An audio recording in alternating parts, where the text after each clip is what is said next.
by 4 votes, 216 to 212. The U.S. House voted to weaken the Clean Air Act for the first time in its 55-year history. Yeah, that razor-thin margin really set a distinct tone for the entire week. Right. Well, welcome to the 10th. This is your Sunday morning briefing, the week that was, the week that's coming. We are here to get you fully informed before your week even starts. Absolutely. And we are produced by Amendment.app.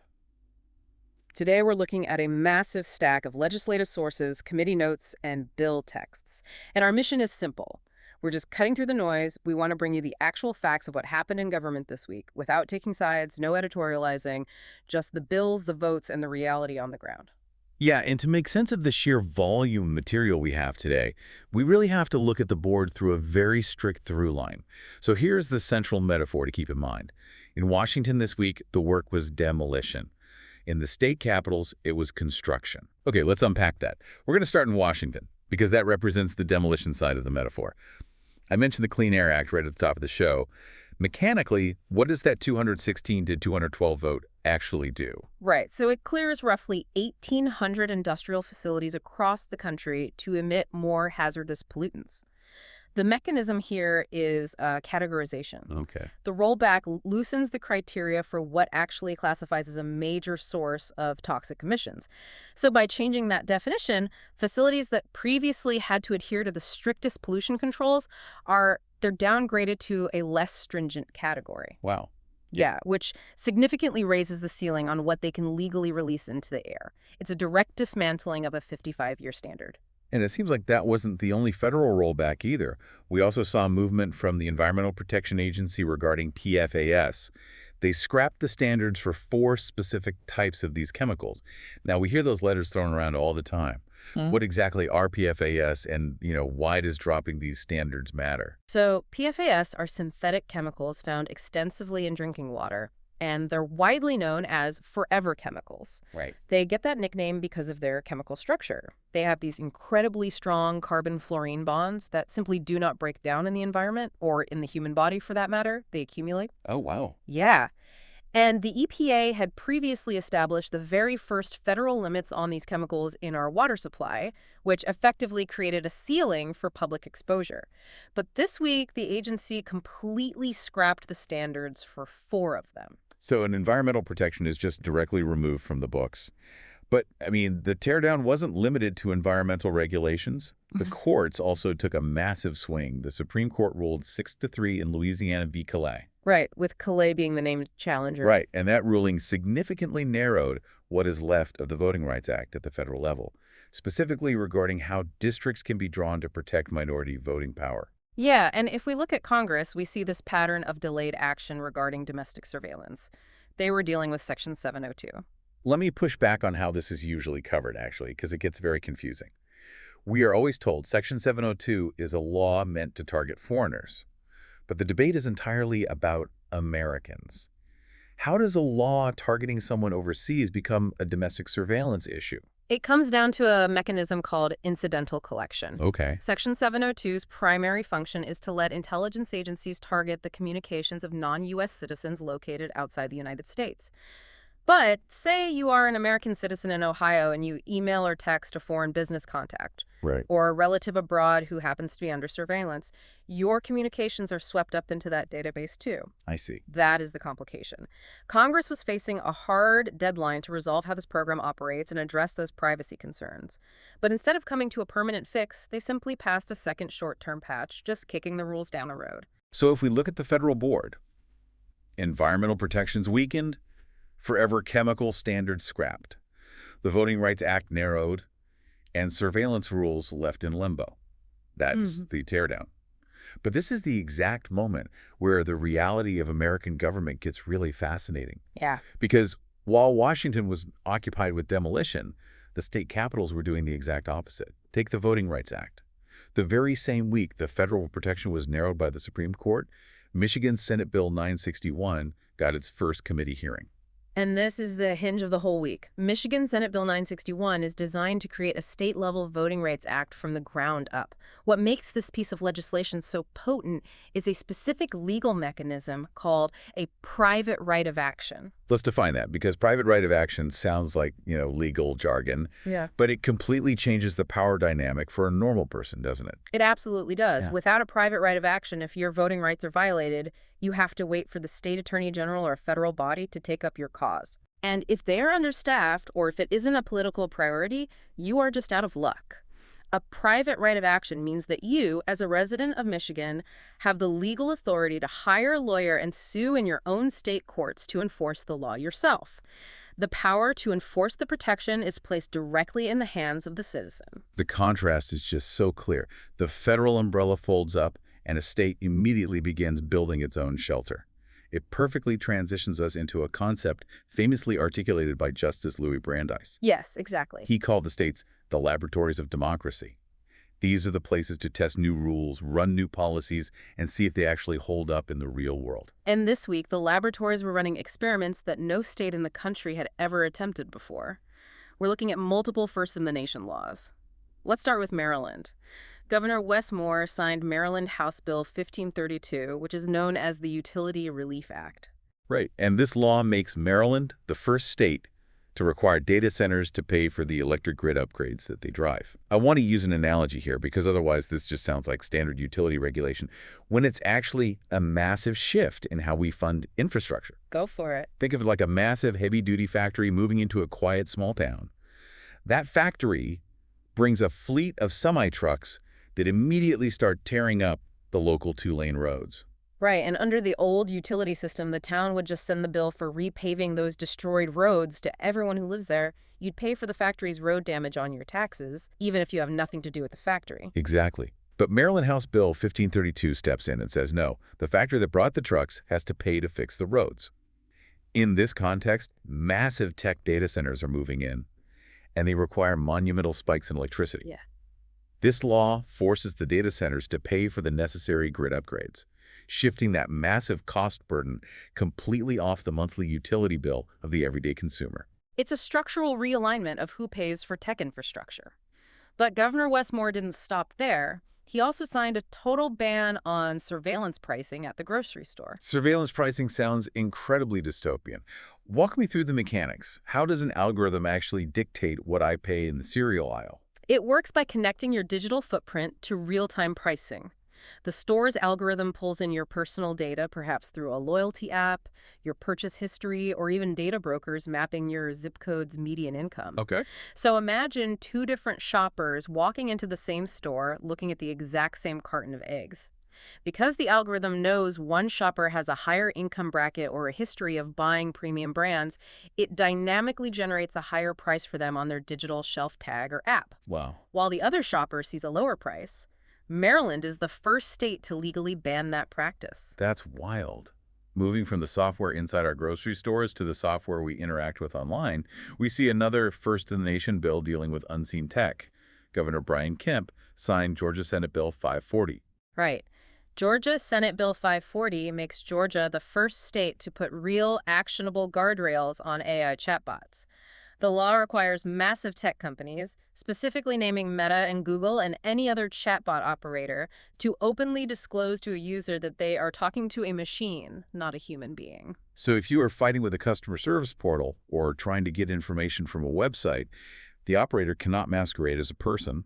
The deception is outlawed. They have to declare the algorithm. Exactly. And rounding out our firsts in the nation, we move away from tech entirely. Oklahoma's Senate Bill 504 became law this week without Governor Kevin Stitt's signature. That bill makes Oklahoma the 17th state in the country to fully ban child marriage, with absolutely no exceptions. It's a definitive line drawn in the sand by the state legislature, closing loopholes that previously allowed minors to be married with parental consent or judicial approval. Before we move on, I want to remind you of the framework we are using today. Demolition in Washington, construction in the states. And remember, if you want to see the mechanics of this construction yourself, you can read the full text, the sponsor histories, and the current status of all these bills on amendment.app. Yeah, and let's shift our focus to the construction of public safety and health laws. Because where Washington currently has no equivalent on the books, several states stepped up to write their own direct interventions this week. Right. These aren't abstract political theories. These are laws engineered to change the outcome of life or death situations. Take Colorado House Bill 1009, the Mandatory Lethality Assessment Act. This one fundamentally changes how police operate on the ground. It requires every single officer answering a domestic violence call to run an 11-question screen. But why is a mandated script better than trusting a veteran officer's judgment in the moment? Because human judgment in a chaotic, high-stress environment is incredibly subjective. An officer might misread the situation. This screen is an objective tool asking specific questions, like whether the abuser owns a gun or has ever threatened to kill the victim, to mathematically gauge exactly how likely the victim is to be killed. Oh, I see. If the assessment shows a high risk, the law removes the guesswork. It legally requires the officer to connect that victim to help right there on the spot. On the recovery side of that exact same issue, we have South Carolina House Bill 3569. This law allows a domestic violence survivor to break a residential lease and move out completely penalty-free after fleeing an abuser. It's a profound financial intervention. Hmm. Often, survivors are legally bound to a lease. This means the rent on the very home they just escaped continues to follow them. Right, which is terrible. Exactly. They are trapped between staying in a dangerous environment or facing eviction notices and ruined credit. This bill legally severs that financial tie. Physical safety requires financial freedom to actually work. We saw another physical safeguard constructed in Pennsylvania. Governor Josh Shapiro signed Pennsylvania Senate Bill 375. This is known as Greg Moyer's Law, named for a young athlete who tragically died.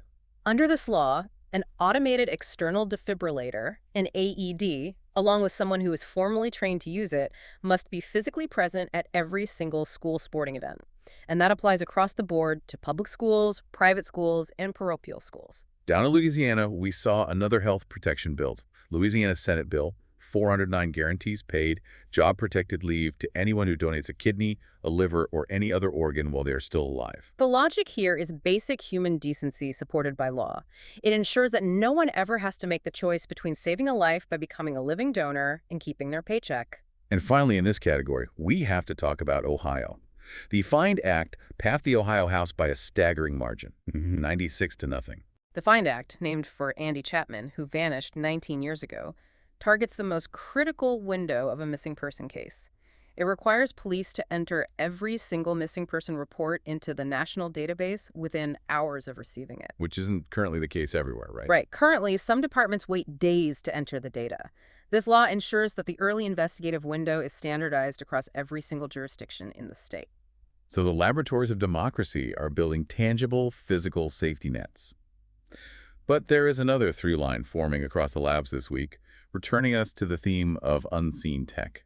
We touched on this with surveillance pricing in Maryland, but states are starting to form a real patchwork of rules regarding algorithms that quietly set our prices, our wages, and our benefits. Yeah, and when a patchwork of state laws forms like this, it often forces the creation of a national standard. Let's look at Illinois Senate Bill 3114, the Transparency in Downcoding Act. Okay, downcoding. Unless you work in medical billing, you have never heard this term. Give me the plain English breakdown of what downcoding is. Downcoding happens when health insurers use an automated algorithm to secretly swap out your doctor's billing code for a cheaper one. Wait, really? Yes. Your doctor performs a specific level of care and submits the appropriate code, but the insurer's software automatically changes it to a code that pays out less money than the care that was actually delivered. Illinois Senate Bill 3114 completely bans insurers from using automated algorithms to execute these swaps. Let me play devil's advocate for a second here. Is it possible these insurers are arguing that doctors historically overbill and the algorithm is just catching genuine errors? Banning the algorithm entirely feels like a massive swing against the insurance companies. The insurers absolutely argue it's an efficiency tool to catch upcoding or errors. But the doctors argue that an automated piece of software, which has never examined the patient, is overriding the medical judgment of the physician in the room simply to protect the insurer's bottom line. It creates a dual squeeze. It potentially alters your medical record as the patient, and it shortchanges the doctor for the expertise they provided. Banning the algorithm forces the insurer to use human review if they want to challenge a code. It changes the entire financial relationship. And the scrutiny on algorithms isn't just happening in healthcare. Look at New Jersey Senate Bill 3419. This bill takes direct aim at the algorithms used by sportsbooks.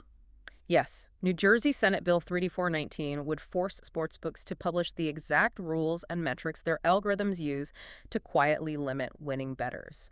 Algorithms are incredibly adept at spotting a sharp bettor, someone who consistently beats the closing line value, and the software automatically restricts how much money that person can wager. Right. This bill requires the sportsbook to actively notify you when your account gets cut and explain exactly why the algorithm flagged you. It drags the invisible rules out into the light. We see the exact same principle applied to physical labor in Rhode Island. Rhode Island Senate Bill 2504, the Warehouse Worker Protection Act. Modern warehouses use complex software and personal scanners to track every second of a worker's movement. They measure the time between scans to calculate time off task. Under this bill, if you are an employer running a warehouse, you are legally required to hand every single worker a written description of those productivity quotas on day one. It demands that the algorithmic quota holding the worker accountable is printed in plain text. Now, I want to strip away the ideology for a moment. If we just look at the sheer numbers in these state capitals, it reveals a lot about what actually passes when both sides agree. And it presents a fascinating contrast with where the public's attention is currently focused. The vote margins on the bipartisan action in the states this week are incredible. In Mississippi, they passed a tax credit that covers half of what employers spend on childcare, or provides stipends of at least $2,000 per child. That's huge. Mechanically, it incentivizes businesses to subsidize care directly. That bill passed 122 to nothing in the House, and it passed 48 to 1 in the Senate. Over in Maine, Governor Janet Mills signed Maine's legislative document 2129. This is a purely bipartisan bill that strictly bars medical debt collectors from putting a lien on your home or garnishing your wages over money you owe simply because you got sick. It entirely removes a person's house and their paycheck from the collateral equation of medical debt. And in Vermont, we are seeing a pilot program launching at the state treasurer's office to rethink credit scores.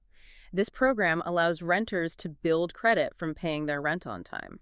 It reports those on-time rent payments directly to the credit bureaus, treating rent the exact same way homeowners build credit from paying a mortgage.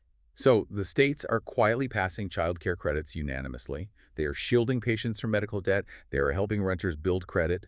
But where is the public pressure actually aimed right now? If you look at the data, there is a massive disconnect. Yeah, if you look at the public pressure signals, specifically the volume of petitions tracked through platforms like ResistBot, the public's attention was almost entirely consumed by tracking the federal teardown. Let's look at what the public was actually demanding. The most signed petitions this week were pushing to stop the EPA's PFAS rollback. They were demanding the House Ukraine Support Act House Resolution 2913 be brought to a floor vote via a discharge petition, and they were aggressively pushing the Department of Justice to release the Epstein files that Congress had ordered in a massive 427 to 1 vote. It presents a truly fascinating paradox for you to consider as you head into your week. The public's collective energy is almost entirely trained on Washington, demanding action or trying to stop the demolition. But the actual new laws, the tangible construction changing the rules of your grocery store, your doctor's office, and your local police response, are quietly getting written and passed in the states. It is the ultimate demonstration of Brandeis's laboratories at work. While the federal apparatus rolls back regulations, the state capitals are advancing highly specific policy experiments that directly rewrite daily life. We want to leave you with the stark math of the week, the numbers that define exactly what happened. First, 216 to 212. That was the U.S. House vote to weaken the Clean Air Act. Second, 21 to 19. That is the 2-vote margin by which the Virginia Senate passed a ban on assault firearms. Virginia Governor Abigail Spanberger signed it into law. Third, 122 to 0 in the House and 48 to 1 in the Senate. The near-unanimous passage of Mississippi's child care tax credit. Fourth, 96 to 0. That was the Ohio House vote on the FIND Act, standardizing missing person reports. And finally, 17th, Oklahoma became the 17th state in the country to fully ban child marriage. 1 week, 1 country, 2 job sites. A teardown in Washington and a build-out in the states. Or, as Justice Brandeis would say, the laboratories of democracy. For the full text status and plain English breakdown of any bill we mentioned today, head to amendment.app. Thanks for listening to The 10th. We'll see you next Sunday.